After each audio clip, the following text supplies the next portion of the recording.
ಧ್ಯಾನವೆಂದರೆ ಆ ಪರಮಾತ್ಮನೊಡನೆ ಮಾಡುವ ಮೌನ ಸಂಭಾಷಣೆ ಆಗಿದೆ. ಧ್ಯಾನವು ತುಂಬ ಪ್ರಭಾವಶಾಲಿ ಮತ್ತು ಪರಿಣಾಮಕಾರಿಯಾದ ಮಾರ್ಗವಾಗಿದೆ.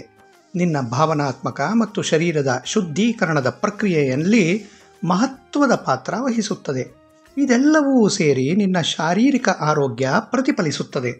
ಆದ ಕಾರಣ ಪ್ರತಿದಿನ ಮೌನವಾಗಿ ಕುಳಿತು ಸ್ವಲ್ಪ ಸಮಯವನ್ನು ಧ್ಯಾನಕ್ಕೆಂದೇ ಮೀಸಲಿಡು.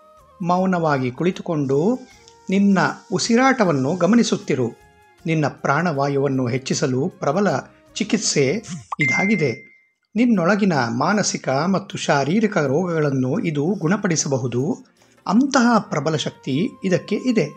ನಿನ್ನೊಳಗಿನ ಆಂತರಿಕ ಶಕ್ತಿಯೇ ಅದಾಗಿದೆ. ಈ ಪದ್ಧತಿಯಲ್ಲಿ ವಿಶ್ವಾಸವಿಟ್ಟು ಧ್ಯಾನವನ್ನು ಮಾಡು ಮತ್ತು ನಿನ್ನ ಶರೀರವನ್ನು ಆ ಪರಮಾತ್ಮ ವಾಸಿಸುವ ದೇಗುಲವನ್ನಾಗಿಸು. ತರಕಾರಿ ಕೊಂಡುಕೊಳ್ಳುವಾಗ ಅಥವಾ ಬೀದಿ ವ್ಯಾಪಾರಿ ಮಾರಲು ಬಂದಾಗ ಚೌಕಾಸಿ ಮಾಡಬೇಡ.